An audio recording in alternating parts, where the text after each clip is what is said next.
On this week's episode, we debunk albinism stereotypes.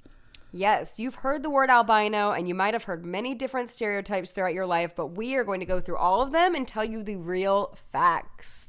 So stick around.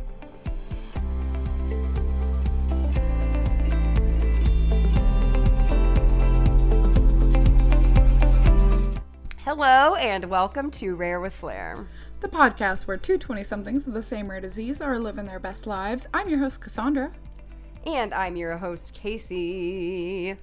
Hello, Cass. Hello, Case.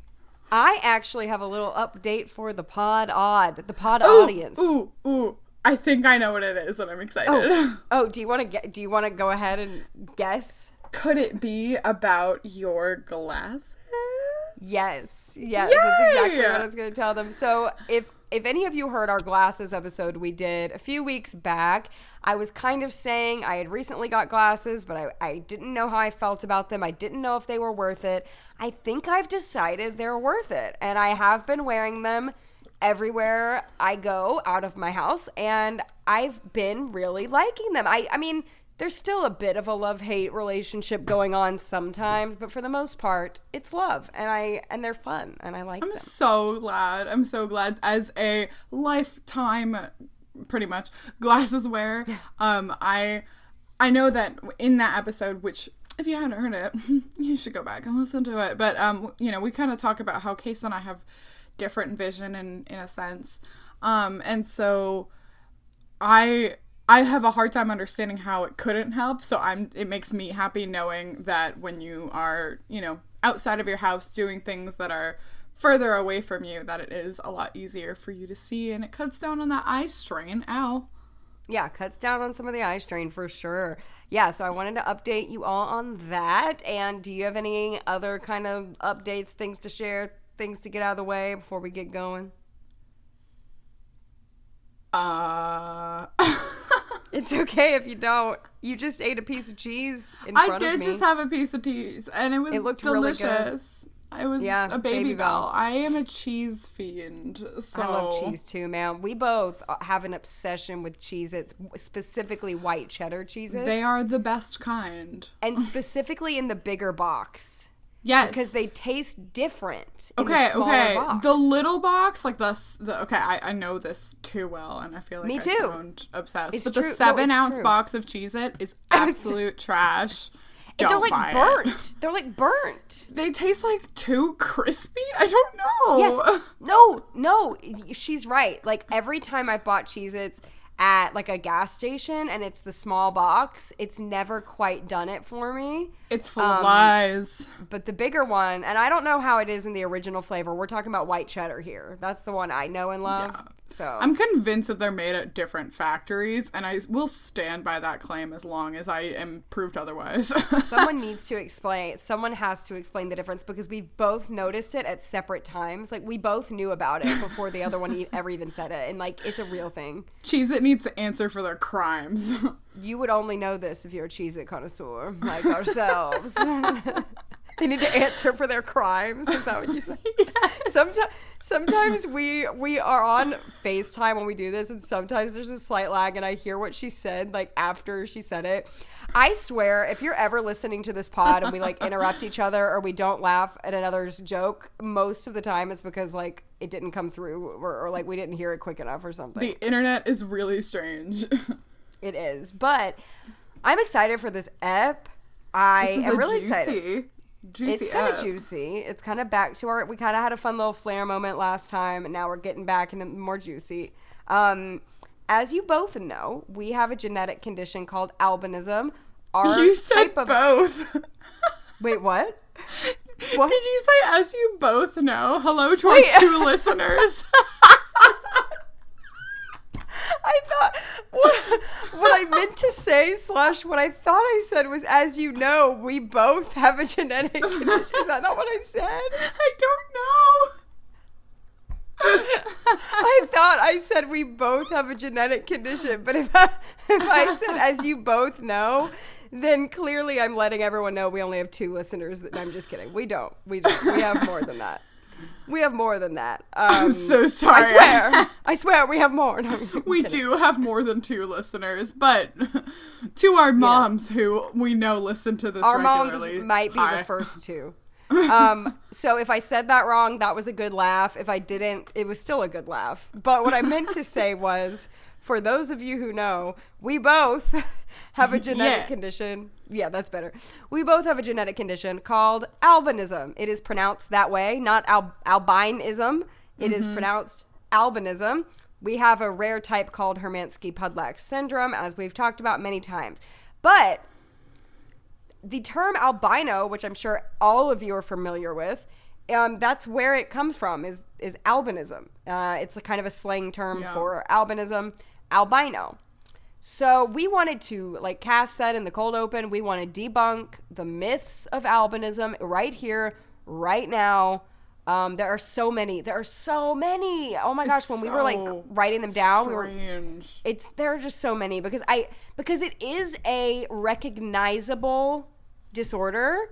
And everybody knows of what an albino is, but nobody knows really what it is or anything about it at all. And they make assumptions. Or few people, I think, would even connect the dots, because the fact that you just pointed out that albino comes from albinism, meaning like someone with that condition, I think that few people would actually connect the dots that albino equals albinism. And maybe if they've met someone with albinism in their lives, they may not even realize that that person, I guess, has albinism, or, you know, I don't know. Sometimes people don't connect those 2 thoughts in their minds. Oh, no, not at all. A lot of times in the past, I've had to say, I have albinism, you know, like albino, because people know what albino means, but they don't know what albinism means a lot of the time. I mean, and sometimes maybe. But. To clarify, we don't use that term in the community. It's very, I don't want to say the word triggering, but it's very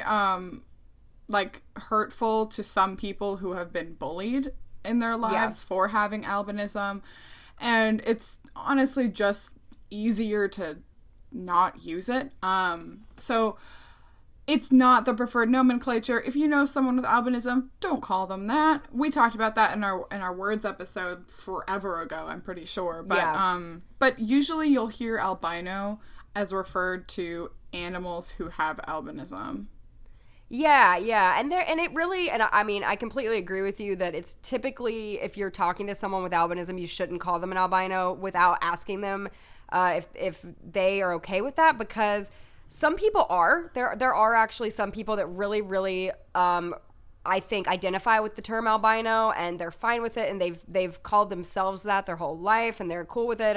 Or even like at our conferences, it's a little more of a joking word sometimes. We'll be like, oh, we're with our albino friends because we feel like we can say it, kind of thing. But I feel like a lot of times in the past, it has been used to really bully people. People yell it out of their cars at people on the street. People scream albino at people. And it's really like, it can be tied to a lot of bullying, like Cass said. But some people don't mind it. So some people, you know, in the community do use it. It's not like nobody uses it. It just depends on the place and the time and the person. So if you know someone with albinism, we're not all the same. We don't all have the same word preferences. But yeah, just, I mean, I wouldn't use it without knowing that that's what they prefer. Yeah, pretty much. And again, like you just mentioned, it may just be, I find that I prefer it like within our community, and I'll use it throughout that, like talking to other people with albinism. But I don't think I would really appreciate it if someone outside of the community used that, you know. I'll say it when I'm like, let's pretend I go to the beach with my family and I'm like putting on sunscreen. I'm like, oh, like albino problems. Like I'll say it as a joke. My family never said it to me or about me growing up, though. I never heard that in my household. Did your family ever say albino when you were growing up? So actually, it is in Spanish, so I'm Puerto Rican, for those of you who may or may not know or remember. But that is the way to talk about someone with albinism in Spanish, is albino. And so, like, I'm used to hearing that, but I don't know, there's something about hearing it in English that is, like, strange, and it just it feels like it doesn't quite belong. But I'm really used to hearing it in Spanish, and I don't know if it's used in the same way because I didn't grow up in Puerto Rico. I grew up in the United States. I grew up in Ohio, so I don't fully know that, but I have heard the word a lot. Okay, that's fair. Yeah. So let's get into the first thing we have here, which is our eyes. So one of the first misconceptions is that people with albinism have red eyes. And another kind of misconception that goes along with that is even if you don't think people with albinism have red eyes, some people think they only have blue eyes or really, really light colored eyes. Not necessarily the case. Cass, do you want to elaborate a little on this? Fun facts. Science fun facts. Okay, so people with albinism lack pigment in almost every area of their body, but we'll get into that. So people with albinism also lack pigment in their eyes, and what makes your pupil appear black is the pigment in your eyes. It also helps filter light within your iris. So if you've ever looked at a close-up of an eye and you see the little lines that run through the iris, the colored part of the eye, those are also pigmented, so they help filter light. Ours are not like that. They may look like that on the surface, but that's not the case. So our eyes are, to boil it down, even though this isn't like completely scientifically true, our eyes are essentially clear. And so the red eye effect that you end up seeing is that when light shines directly into our eyes, you can see the back of your retina, which is red, and the blood vessels in your retina, which shine red. So if my eyes will sometimes look pink if I'm looking directly into a light, and that's just because the effect is called transillumination. Yes, transillumination. So like Cass said, oftentimes the red color is from the blood vessels in the eye. That's what you're seeing.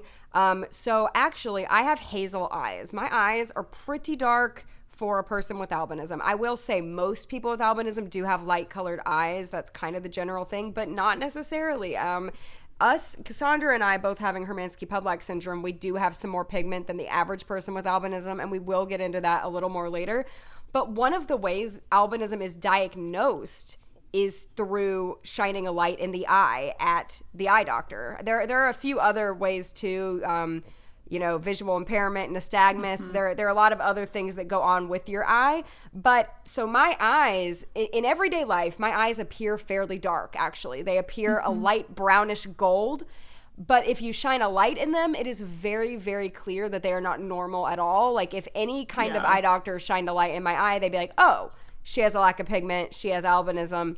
But for any person on the street that sees me, my eyes do not appear red. My eyes, maybe if I'm in a really, really sunny area, they would, but I always wear sunglasses when I'm in a sunny area. So I don't think most people, I will say when I've been in a sunny area without sunglasses, that's when people comment on my eyes. Like, oh, your eye color is cool because it does it looks different, right? Like one time somebody told me, they asked me if I was wearing Cullen contacts back when Twilight was popular. Oh my gosh. So if anybody knows Twilights, I can't talk. If anybody knows Twilight, the Cullens, the vampires in it have like really, really striking like gold eyes.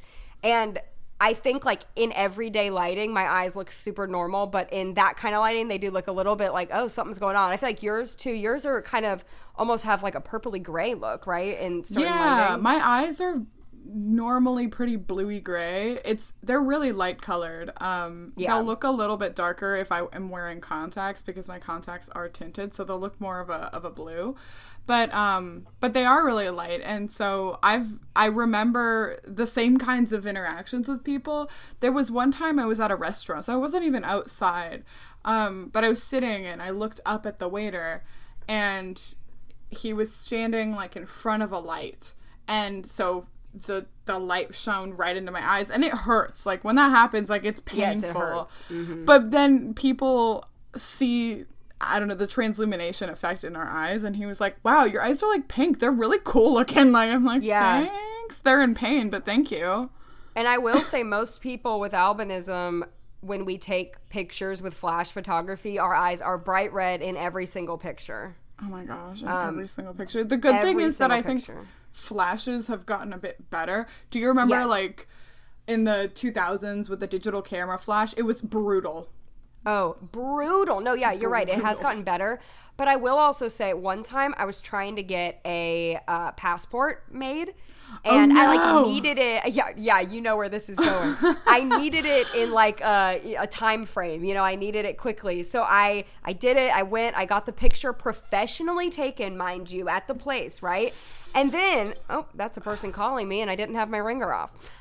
So sorry about that. But anyway, I had my picture professionally taken. Then I get this notice that my passport cannot be accepted. I have to redo it because my eyes are red in the picture and you have to see my eye color for the picture. And I was like, well, how am I supposed to get a picture without red eyes? Like, oh my gosh, it was a nightmare, kind of. That's wild and also frustrating. But yeah, the eye color thing is really interesting. And in Casey's case, her specific subtype of Hermansky-Pudlak syndrome, people with her type often have a lot more pigment than, I guess, quote unquote, the rest of us. And so, like, I've seen people with her subtype of Hermansky-Pudlak syndrome that look like they have darker skin, they've got, like, brown hair, they've got brown eyes, but these people also still have albinism. Yeah, they still have albinism. It's wild, but it's true. And for those of you who don't remember, I have type 3 of HPS. Cass has type 1. I know all the terminology and the types, it's super confusing. There are lots of different types of albinism and different types of HPS as well. But yes, my type does have more pigment for whatever reason. But I still have albinism. I still have the effects of albinism, the legal blindness, the photophobia, all the fun stuff. So it doesn't work though. Okay, and unfair though. I'm gonna practically yell here. Casey can tan, and I'm mad about it. I can tan. I literally can tan. Yes, I still have to be really careful and wear my sunscreen, but it's really funny. I see. Okay, I'm gonna sound kind of like a jerk for a minute. I really don't mean to. No, you're fine. You're so fine. I see a lot of parents really, really, really concerned about sunscreening their child like every 2 hours, like putting on sunscreen. Wow. And that was not my experience at all growing up. I did not take sunscreen breaks before recess. I did not do any of that. And I used to kind of look at these parents and think, wow, they're kind of overdoing it. But what I realized later is they're not overdoing it. I just have more pigment, and I was able to do that without burning. And these kids, a lot of these kids, they are able to go outside. We're going to get to that later. I know a lot of people think albinos can't go outside. We're going to get to that. A lot of these kids do have to have a lot more sunscreen reapplies throughout the day. And of course I'm reapplying if I'm like at the beach, but like I don't reapply on a typical day ever, you know, like, so I think people have their levels and you kind of have to learn what your level of protection is when it comes to sunscreen. But no, I literally can tan. Like, it's bonkers, y'all. I just have a bunch of moles. And like when I say tan, I don't actually get dark, but I can get a little bit of color that's not burning, so like a sunburn, if that makes sense. Like I don't get super tan. If we stood next to each other, I would look like a ghost. Well, we recently traveled together, and like even our legs are a very different shade. They are. Oh my god. They are. And it's funny because next to anybody else, I would be pale, you know, like next to any average person. I'm Puerto Rican, and I can't tan. No, but that's what's funny is like next to you, I look tan, but next to anybody else, I'm not tan. I just next to you. It's wild. I had a friend at a NOAA conference, which is our organization. I had a friend at a conference look at me and she goes, "Casey, you're like albino tan." It's a specific type of tan. It's not really actually tan. It's just albino. It wouldn't be perceptible by quote unquote normal people who can tan, but but it is with us. And honestly, I'd take that win if I could get it. But listen, when I buy makeup, I still buy the most fair makeup. So I'm fair. True. Okay? Speaking of pigment, that kind of lends us into our next topic. Not everyone with albinism has white hair. Case and I don't have white hair. We do not have white hair. So what is your natural hair color, would you say? My natural color, I dye it a lot because I think it's fun, but my natural color is like an ashy blonde. It's kind of a medium blonde. It can get real dark though. So a lot of the reason is because of having Hermansky-Pudlak syndrome. I was born with white hair as a baby, and then it got pretty dark over time. You can see my parents were always the type to give me like the yearly like birthday photo shoot for a lot of my life, and you can kind of see the evolution of my hair color before I ever started dyeing it. But it's gotten a lot darker with time, and that's pretty much only the hair on my head. Yeah. Well, yeah, because I would go as far, I mean, I don't know if you agree. I think I would go as far as to say your natural hair color might be a little darker than mine. It actually is. I think so. I think it is. Just a little bit. Mine still is not white by any means. Now, a lot of people with albinism do have white hair. Those are the people you really recognize and see. But yeah, a lot of us, the pigment really varies with people's hair. Like some of it is more white, some of it's more yellow. Typically we all do have blonde hair naturally. And there are some people with actually like brownish hair with album. I know a HPSer who I'm thinking of who has like brown hair, but that is more rare. My hair is naturally blonde. It was lighter as a child too. I even get highlights though. I mean, rare. I get highlights maybe once or twice a year just to kind of like make it shinier and brighter. I get like a partial weave. It's not even like full like dye or whatever. But so like my hair it's a pretty light blonde, but it's not anything that would be striking if you saw me in public. You wouldn't. Like, if I was walking down the street, you would not think I was, quote-unquote, albino. You would not think I had really white hair. It's a very normal blonde color. Although I will say, most people don't even have naturally blonde hair, period. So, like, when I do get my hair done at the hairdresser, they're like, oh, my gosh, you don't have any roots at all. Like, wow, your hair is this color naturally. Like, it is rare even to have, like, just a blonde color naturally. Yeah, my hair, although it's a bit darker than even Case's, it does take color really well, and it doesn't need to be lightened like a ton in order to absorb additional color. But I'm actually kind of annoyed that my hair got darker over time. I would have liked to continue having white hair. It just happened, and I think what accelerated it in my teens is that I was on a lot of different medication for having the bowel disease of HPS, and those things can affect the composition of your hair. Interesting. I will say though that like the hair on my body, like my arms and legs and like, you know, the little like peach fuzz on my face, like that's all white. And or like this like clear non-fishing line color. We always joke that our eyelashes are like, they're not even white. They're just like fishing line clear. They're like fishing wire. There are some people with certain types of albinism, not Hermansky-Pudlak syndrome, that have almost zero pigment, and they're the bright white hair people, but they have like the bright white lashes and brows too. Case and I can't get away with that. They're clear. Yes. We have to color them, otherwise you won't see them. Yeah, those people who have the bright white eyelashes and brows, they actually show up because they are white. But yeah, ours are literally the color of our skin, like clear color. So yeah, I get my eyebrows dyed, my eyelashes, I have to wear mascara unless you don't want to see my lashes at all. So yeah, that's annoying. But yeah, like But it makes me glad I don't have to wax my arms, girl. I got hairy my arms look great. My legs even look good. I mean, I still shave my legs, but I can get away with it easier. Oh, yeah. Like I definitely have light hair, but I do wish my hair were lighter blonde too. Like I think it's really funny that a person with albinism is getting highlights. I think that's like such a funny joke. But like, yeah, like the pigment really varies. And I feel like sometimes when I'm in an albinism space, I have to say to people, hey, I have albinism too. Because I used to be afraid when I was a kid to go to these conferences. I was afraid I wouldn't fit in because I didn't look like I had albinism. But actually I fit in just fine. So if anybody's listening in that position, like you will fit in just fine. It's just like sometimes on Zoom calls and things that I lead, I have to say I'm an adult with albinism too, because I want to let people know that I'm in the group, even though it might not look like I am in the group. Yeah, and you know what? Albinism is a spectrum. There are people that don't have Hermansky-Pudlak syndrome and do have albinism of some type, and they also have almost like strawberry blonde hair. So it really, really just depends on whatever genetics has for you, and whatever your parents have carried and passed on to you.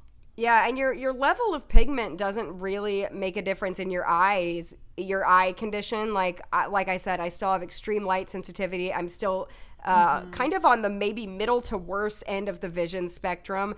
So even though I have more pigment, you would think having more pigment would help my case, and not necessarily.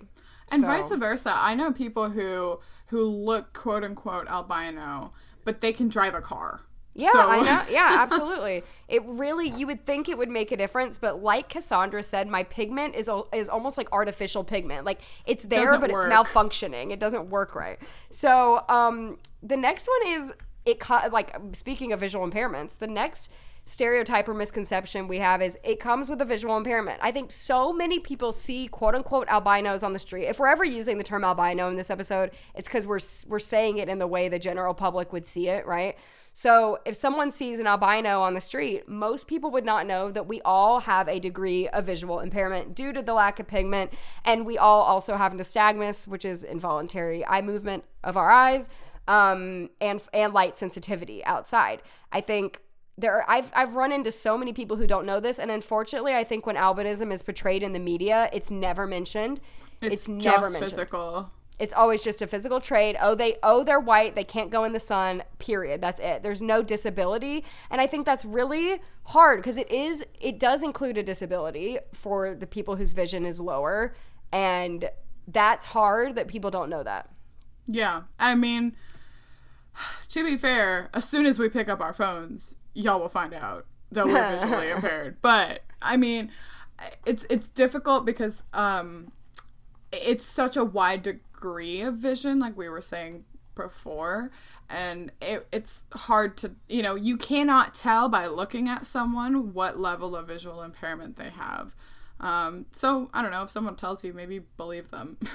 Yeah, I mean, and we all have, like Cass said, we all have some level of vision impairment though, but yeah, some people are legally blind and some are not. We've kind of explained the difference between visually impaired and legally blind before in past episodes, but everyone is on that spectrum somewhere, though. Like, nobody's vision is perfect with albinism just because of the nature of the condition. Like, it can't be perfect. Besides that, a lot of the problems in albinism also are part of, like, the optic nerve connection with your brain.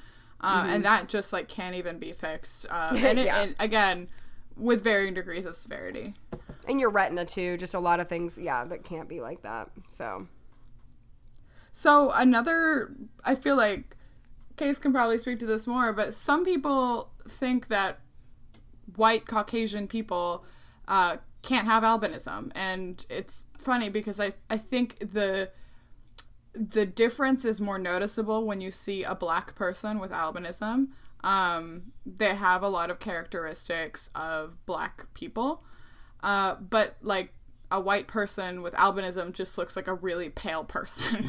Right, absolutely. And like, there are some people who are just really, really pale with light hair who don't have albinism. It's a genetic condition, so it doesn't just, I feel, something that's really frustrated me in my life is there will be white people who are really, really pale and blonde, and they just say, oh yeah, I think I'm an albino.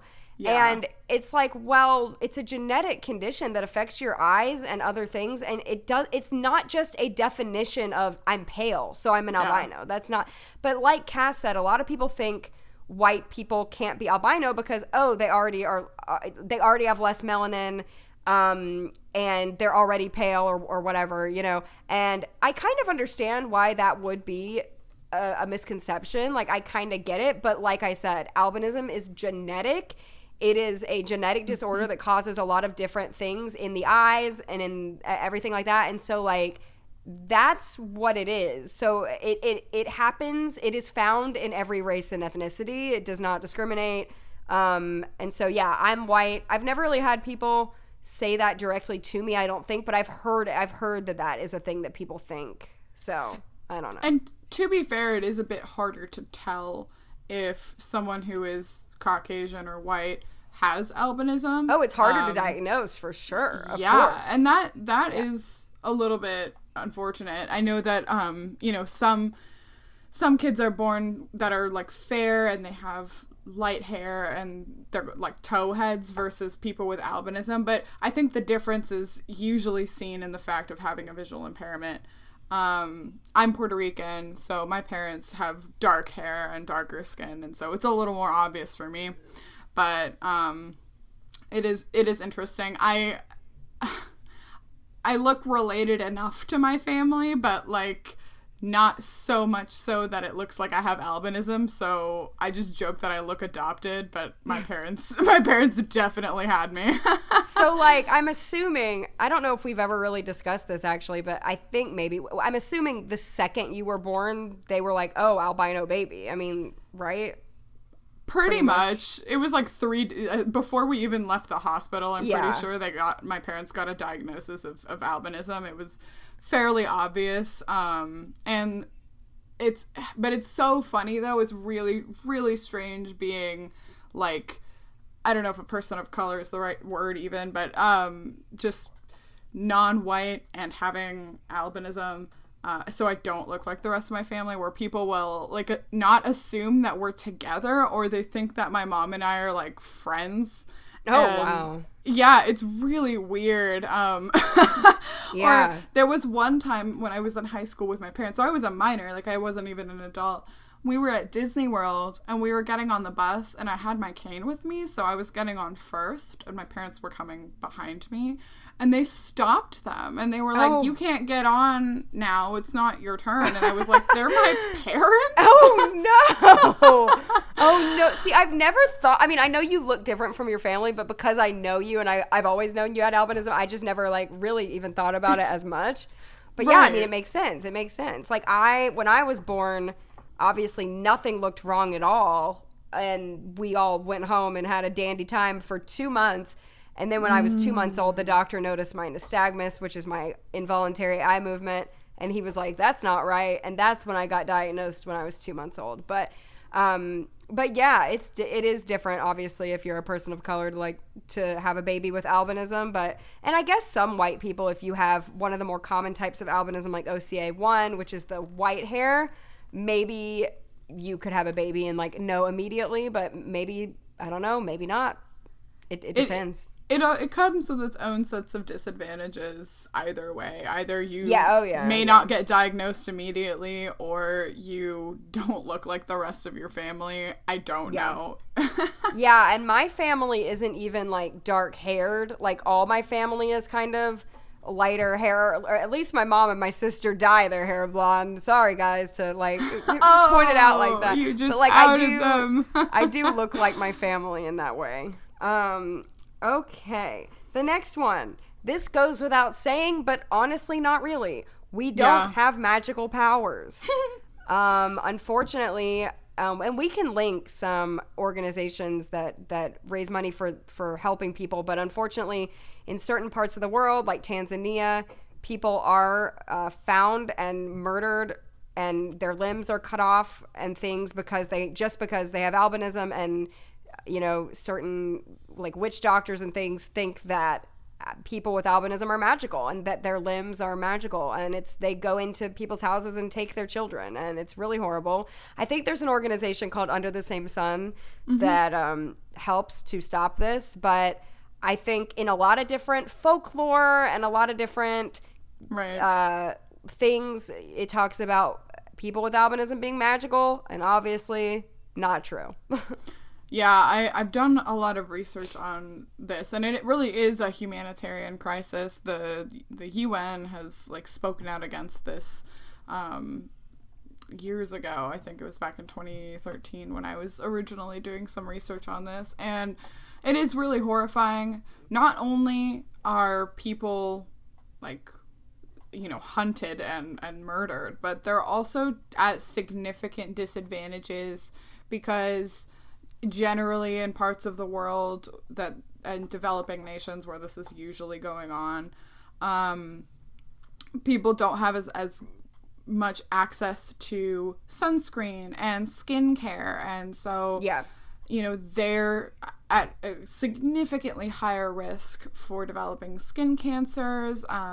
Because of the vision impairments associated with albinism, it is a lot harder to receive education, and then just like all the social barriers that go along with having albinism in a place where it's probably like usually very little understood. So it is a problem, and I think there's another organization called Asante Mariamu, and we'll link these in the show notes if you feel so inclined to support their cause and stop these heinous acts of violence from ever happening again. Yes. We don't have time to talk about it a lot more, but please read up on it yourself if you'd like to learn more and to help, and we will leave it in the show notes.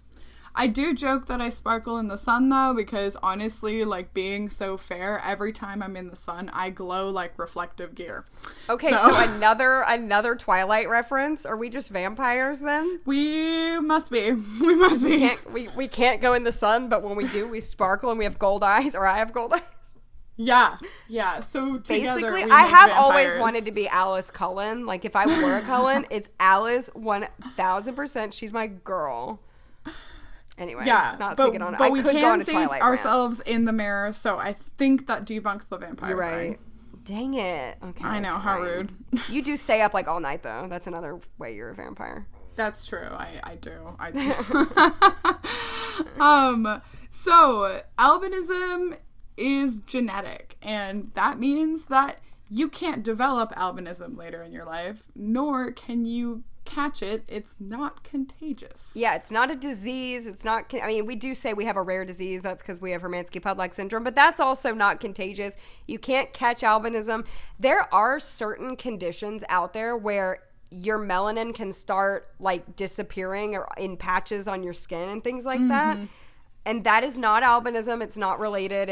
A lot of people get it confused and think that that's albinism. Vitiligo disease, yeah. Yes. So albinism, you are born with it. It never changes ever throughout your life. You don't lose pigment. You don't gain pigment typically. I mean, your hair can get a little darker and things like that. But generally, no, it's genetic. It is not contagious. And do you want to do a little genetic lesson for us? Science fun fact. Science fun fact part 2. Yeah. So I've done this little explanation on another episode that I honestly can't even remember which one it was.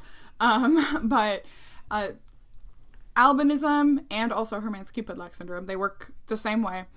They're genetically recessive disorders.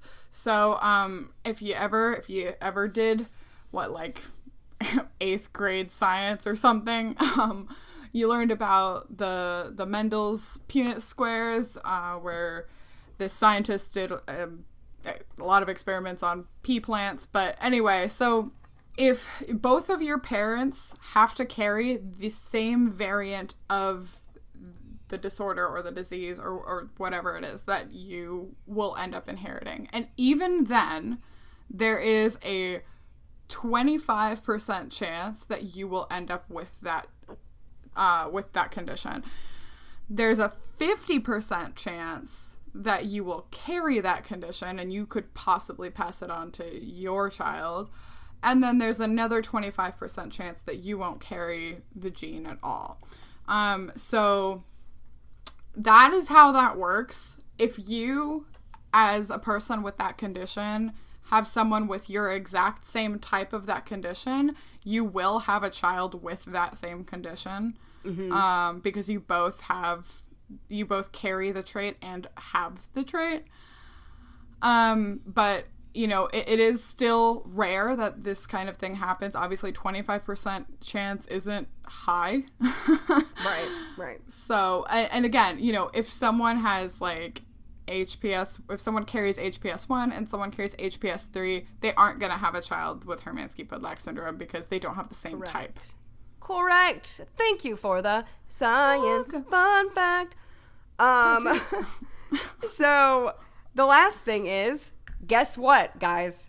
We can go outside. We Whoa. can go in the sun. Yeah, I know. We can. With, parentheses, with proper protection. A lot of people think, and a lot of media and movies show that people with albinism they are allergic to the sun. They can't go outside. They can't leave the house. They must never go. We've done a whole episode about sunscreen, sun protection, sun protective clothing, sunglasses, hats, all the things you can do to protect yourself from the sun. And yes, skin cancer is a risk and burning is a risk, but it doesn't mean we can't leave the walls of our house. It does not mean that. And I think a lot of movies make it really dramatic where the people with albinism are stuck inside and they're, I think, literally allergic to the sun. I've heard that before. And I'm like, no, we're not allergic. That is a real thing, but it is not something that people with albinism have. Yes, you're correct. It is. There are people with other skin conditions where I've seen people with they kind of don't have the outer layer of their skin and things like that where they really actually cannot be exposed to the sun. Or they are allergic. Yeah, there are lots of different rare disorders that the sun can affect. But yeah, albinism, not the one, man. We can go out. We can go to the Disney parks. We can go to the pool, go to the beach, whatever. We just have to be really careful. And I think, now at this point in our lives, we've got plenty of moles to prove it. Oh, yeah, I do. And that's another misconception. People with albinism can get moles. Yeah, pigmented moles. Oh my gosh, pigmented moles. I have seen so many people say, "Oh my gosh, my son has a brown mole on his arm. Does he not have albinism anymore?" Or, and that's not it at all. And actually, I was gonna go back. I meant to say this earlier, and kind of goes with the genetic thing. There is no such thing as having half albinism, being half albino. You either have albinism or you don't, period. There are varying degrees of pigment, but you either have the genetic markers for albinism or you don't. And there is no such thing as half albino. I've had so many people say to me, "Oh, you're half albino." And no, I'm an albino just as much as anybody else is. Also, carrying the gene doesn't mean that you have albinism. You carry a lot of different genes that you may not pass on to your offspring. So it honestly doesn't really affect you. So no, you can't be half albino. Oh goodness, there's so many misconceptions. Oh man. I feel like there was one more thing that we wanted to mention was that I think that I don't know, a lot of people see animals with albinism and then assume things about people based on that. Yes. Also, maybe don't send us every picture of an albino snake you see. Yes, we both get sent pictures of albino animals all the time. And I was telling Cass before we recorded, I was like, when my best friends do it and they're joking with me, "Oh, look, it's a Casey alligator," or whatever, it's kind of funny and I laugh. But I've had people come out of the woodwork before trying to be "Hey, I know you have this, look at this picture." And it's just a little odd because we're not animals, we're people. Yeah. Look how beautiful this animal is, and you're beautiful. And it's thank you. I didn't think that was in question. No. I mean, I will say, when I see an albino animal, at the zoo, I do get a little bit oh. Yeah, I relate to you in a way that you can never understand. I feel bad for them because I'm they are first of all, they're way more, predators get them way more because they can't blend in. And then also they can't see well, and the photophobia. I feel bad for albino animals, I know, they're doing the best they can. They're doing the best they can.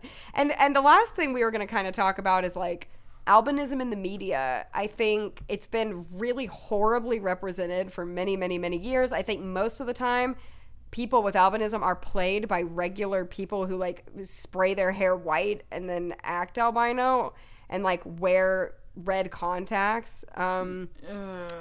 Also, there's an albino villain stereotype.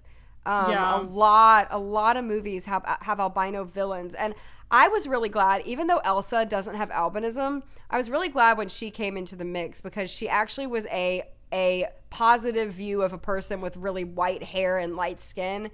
And I feel like a lot of little kids got told that a lot of albino little kids were told that they looked like Princess Elsa. And I think that's special for them. But yeah, I remember in The Greatest Showman, There were some people with albinism. They didn't actually have albinism. Another one I remember in the Katy Perry music video, E.T. Do you know that song? Oh, I never saw the music video. It was a popular radio hit, but yeah, there was a music video with a guy with albinism. And the good news is he actually had albinism, so that's the good news. But the bad news is he was playing an alien. So, I mean, he actually had albinism, though. So, I don't know. There are a lot of famous movies, like The Da Vinci Code, and that one was Princess Bride. Honestly, I avoid watching The Princess Bride because it makes me uncomfortable for that reason. And I'm sure it's a great movie. I just, I don't want to see it, man. Yeah, no, I like The Princess Bride, and I kind of, take it for what it is with the time. I mean, I'm hoping... It's kind of like what we said in the disability in media episode we did. I'm kind of hoping for... I'm trying not to be too harsh on the past, but hoping for a better future for it. And, yeah, I don't know much about the Da Vinci Code one. Is that negative? Probably? I'm pretty sure... So, I feel like I'm spouting gossip because I don't actually know, but I do know that Noah wrote a letter about it. Oh. So it's bad enough for that. Our organization wrote a letter. Okay. Yikes. Good to know. And another thing I was going to ask you, actually, that just popped into my mind that is not really movie related.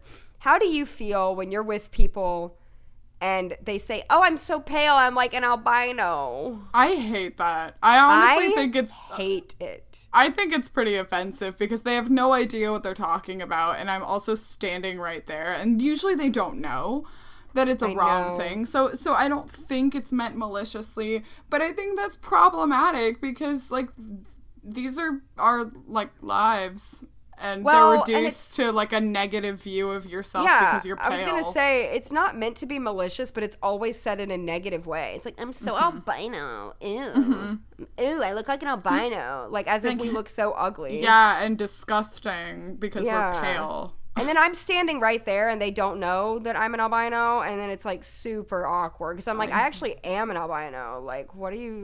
What? Stop saying that. It's not funny. And it goes back to what we were talking about in that episode, really early on. We were talking about nomenclature and words and the things to avoid saying.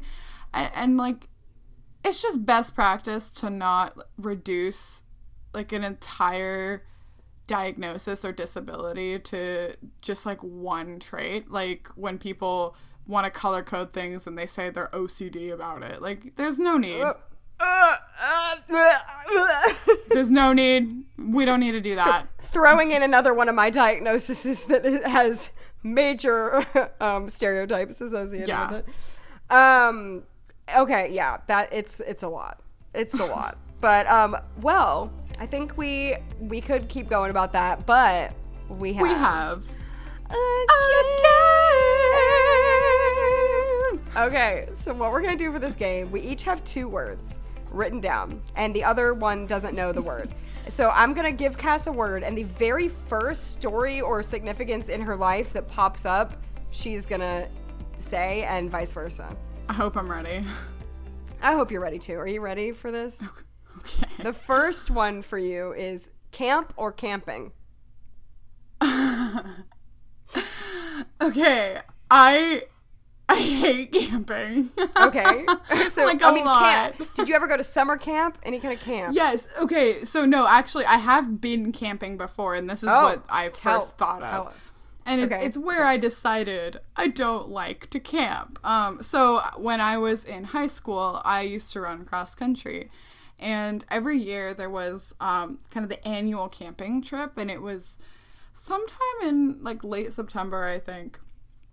And so one year I decided this is going to be the year that I do the camping trip because it was a cool, fun team bonding thing. And then we had a race on the Saturday following the first night of camping, but they made a big spaghetti dinner. It was cute, but also I did it, and I hated waking up to a tent full of condensation, and then with just like rocks on my back, and it just, I felt wet and gross. Yeah, I'm not a fan of that. It made me think of being there, and it was like a good memory overall. But my good friends love to go camping, and I'm just like, have fun, enjoy yourselves. I'll talk Bye. to you after. Yeah, no, totally. I love that though. Okay, my first word for you is cake. Cake. I didn't have anything immediately come to me. Okay, here's something. Every time I go to a wedding, I'm very hyperfixated on the cake. And like to the point where like you know how like you never want to be the first person to like get the food? Right, because you don't want to look greedy. So like I want to go get a slice of cake, but nobody is going to get the slice of cake. And I'm like, I don't want to be the first one, but like, will someone hurry up and get a slice of cake? And then I usually am the first one. And I'm like standing there as they cut it, like ready to get my cake. Just like I get a little waiting. I get weird with dessert. I get weird with it. I get like fixated on it, and like I have to have it, and I can't share it either. I'm incapable of sharing dessert. So that's my cake story. I love that you wait with bated breath for it, though. I Okay, do, but sometimes wedding cakes are just so pretty to look at. So they are, and sometimes they don't even taste that good. They're just pretty, I know, you know. Don't. But anyway, okay, my next one for you is Blockbuster. It's just, okay, there's a vagueness associated with it because I was born in the late 90s. Oh no, don't tell me. I have so many memories from that place. It's not even funny. But I have a memory of standing in a Blockbuster, and okay, this is where I'm gonna get like super blind because, girl, you know certain stores that have like a smell associated with them? Sure. Have you ever been in a GameStop? Yes. They all smell the same. Yes. The Blockbuster smelled like that too. They kind of, yeah, they do. You're right. Yes. I know, right? It smells like Okay, plastic and popcorn. Yeah, so I feel like I remember like the smell of the Blockbuster. I remember like the colors of being in there. Like I was real young, and I remember like staring at DVDs on the wall, but like I was young enough that I don't, remember what they were or, what I was doing there. But my dad recently was like cleaning some stuff out, and he found his Blockbuster card. I love it. It's funny because I'm not even that much older than you, but I have so many vivid memories from there. And that's just, I guess it's just because when you're younger, the age difference is so much bigger than when you're older. I don't know. Right. But that's funny. I love that he found his Blockbuster card. I know, that's right? Blast from the past. I think he kept it for that reason. But you're right about the smell. The smell yes. it was a thing. See, and that's what I remember the most. That's why it still feels palpable to me, but it's very vague. That makes sense. Okay, my word for you is puzzle.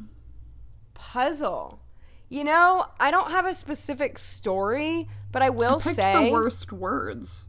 I'm so sorry. I guess instead of doing stories, I'm more just thinking about how they affect my life, because I'm an old lady. I like knitting, I like old lady crafts, and so like puzzles are like they would be my jam. Like they're such a Casey thing, but visually it's hard, and I have chronic pain, and leaning over that far, it's mainly like a back problem, like because I would have to lean over really, really far to like see the pieces, and I know that it would hurt my back, and it would strain my eyes, and it would just like end up being a painful experience, and it makes me really sad that I don't do puzzles because I am such a puzzle type of person. You know what I mean? Yeah, no, you would totally love that.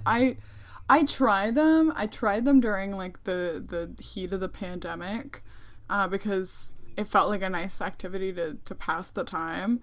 But like it was really challenging. I did one that was like 300 pieces. I was pretty proud of myself. And then I tried to go bigger, and I could not. I choked because it was really hard. If I was doing like 300 or something, I feel like I could maybe have a more fun time. I would never want to do like an 1,000 piece or anything like that. It's really difficult because also like the way I had to end up doing it is I have my crafting lamp, so it's like a really bright light, and that also has a magnifier, and that was the only way I could do it. And sometimes puzzles, like the pieces aren't like super high quality, so they all are generally the same size. That's impossible. Oh, I know, definitely. But I would like to do a puzzle. But anyway, I guess that's about it for this was for fun. This ep. This I hope was that so you guys fun. learned something that maybe you didn't know before. I do too, because I do care deeply about educating the world about this topic. So we do hope you all have a great next 2 weeks, and we'll see you in 2 weeks. Bye.